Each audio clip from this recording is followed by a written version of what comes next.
அந்த சன்மார்க்கம் தழைத்திடச் செய்வோம் சேவை, சமாதானமே தேவை.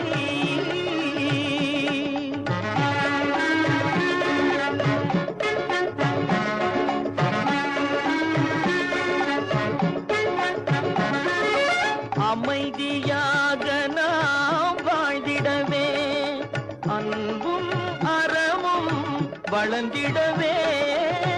அமைதியாக நாம் வாழ்ந்திடவே, அன்பும் அறமும் வளர்ந்திடவே.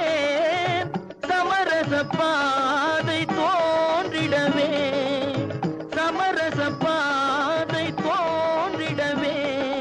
சாந்தியும் இன்பமும் சூழ்ந்திடவே, சாந்தியும் இன்பமும் சூழ்ந்திடவே. சமாதானமே தேவை.